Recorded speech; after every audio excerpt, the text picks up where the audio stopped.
आप सभी को सादर नमस्कार, वंदन, अभिनंदन। आज हम आपको प्रायः पंक्तियों को तो पढ़ा जाता है, किंतु उसके महात्म को, उसकी शक्ति को, उसकी पावर को हम सभी इग्नोर करते हैं।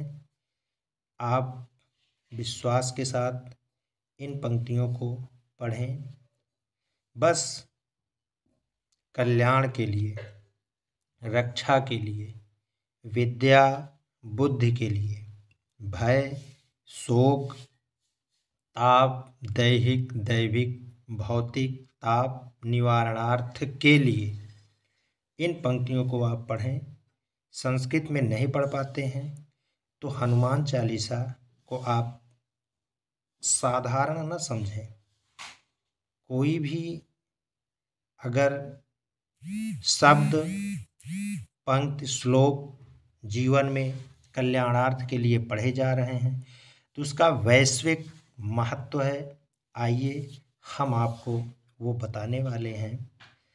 हालांकि बहुतेरों को पता भी है, किंतु बात श्रद्धा विश्वास की है, प्रयोग की है। आप अपने जीवन में प्रयोग कर लाभ प्राप्त कर सकते हैं और अंत तक बने रहेंगे तो आपको हम 2 मंत्र बताएंगे जो बहुत ही पावरफुल, बहुत ही शक्तिशाली है। बस इतना ध्यान रखना है कि हमें सिर्फ कल्याण के लिए ही इसका प्रयोग करना है और आप बल बुद्धि विद्या के कारक हनुमान जी को माना जाता है। आपको अवश्य प्रदान करेंगे और आपके हर प्रकार के विघ्न बाधा को हरने के लिए स्वयं आपके पहले वो खड़े रहेंगे। निमित्त मात्र भी अगर आप इनका ध्यान करते हैं तो अवश्य ही ये आपकी सहायता करेंगे। आइए हम आपको वो पंक्ति बताते हैं। तो एक पंक्ति है, मुश्किल से 5 पंक्ति आपको बताएंगे। पहली पंक्ति है कि आप नित्य पढ़ें, मुश्किल से 2 मिनट 3 मिनट में ये सब हो जाएगा। कहीं भी पढ़ें, कोई दिक्कत नहीं है। आपको आज की भाग दौड़ में समय नहीं है। बस विश्वास के लिए तो हमें लगता है समय की आवश्यकता नहीं है। वो अंतर आत्मा और आपके मन मस्तिष्क की एकाग्रता का सूचक है। चलिए ढेर बात न बताएं, आपको वो 5 पंक्ति बताता हूँ। भूत पिशाच निकट नहीं आवे, महावीर जब नाम सुनावे। अर्थ बिल्कुल स्पष्ट है, अर्थ के लिए हम बिल्कुल नहीं रुकेंगे। भूत पिशाच निकट नहीं आवे, महावीर जब नाम सुनावे। नासे रोग हरे सब पीरा, जपत निरंतर हनुमत वीरा। इन दोनों पंक्तियों का आशय और अर्थ आप समझ रहे हैं। इसको आप बस, हमने कहा आपसे कि श्रद्धा भाव से आप पढ़िए। बस इस पंक्ति का क्या कार्य है वो आपके जीवन में स्वतः ही दिखाई पड़ेगा। अब देखिए, अष्ट सिद्धि नव निधि के दाता, असबर दीन जानकी माता।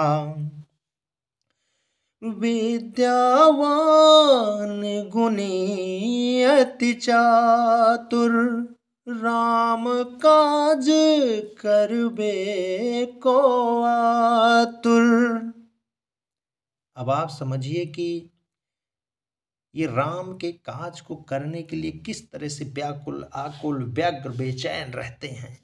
बस आप समझ लीजिए कि इसी तरह आपका मन, मस्तिष्क और चरित्र हो जाएगा। और एक पंक्ति है, भीम रूप धरि असुर संहारे, रामचंद्र जी के काज संवारे। अष्ट सिद्धि नौ निधि के दाता, असबर दीन जानकी माता। संक्षेप में आपको एक साथ बता देता हूँ। भय, शोक, ताप, विघ्न, बाधा संपूर्ण को नष्ट करने के लिए स्वयं साक्षात ये अपना कार्य करेंगे। बस आप इनका ध्यान करें। अब आपको हम बताते हैं वो बात, वो मंत्र जिसको हमने कहा था कि अंत में बताएंगे। तो आप यदि बने हैं तो आप ध्यानपूर्वक सुने और विशुद्धता पूर्वक, शुद्धतम आप इसको पढ़ने की आदत बना लें। आइए मैं वो आपको बताता हूँ। सर्वप्रथम आप इस मंत्र का भी जाप कर सकते हैं। कभी भी आप कुछ नहीं पढ़ते हैं, कोई पंक्ति नहीं पढ़ना चाहते हैं, तो आप इस मंत्र को पढ़ सकते हैं। ओम नमो हनुमते रुद्रावताराय सर्वशत्रुसंहारणाय सर्वरोगहराय सर्ववशीकरणाय रामदूताय स्वाहा। आपको बताते, बहुत लोग इसका अर्थ स्वाहा का कई नकारात्मकता से लेते हैं, लेकिन नहीं, इसका आप अर्थ समझ लें। ये पहुंचाने का एक माध्यम है, भाषा मात्र माध्यम है। वो कोई भी भाषा हो सकती है, संस्कृत हो, हिंदी हो, अन्य कोई भी भाषा हो।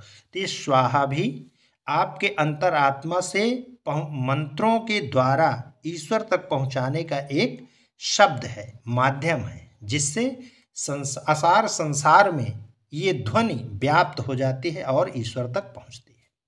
और दूसरा मंत्र बिल्कुल इजी है, सरल है, सहज है, सुलभ है। प्रत्येक साधारण से साधारण जन भी इसको पढ़ सकता है। वो है ओम हनुमते नमः। ओम हनुमते नमः। ओम हनुमते नमः। बस आपको इन दो मंत्र में से किसी एक को पढ़ें, दोनों पढ़ें, संपूर्ण पढ़ें, कल्याण छोड़ कुछ नहीं होने वाला। शेष ये सृष्टि का जो नियम है उससे आप पारंपरिक रूप से परिचित हैं।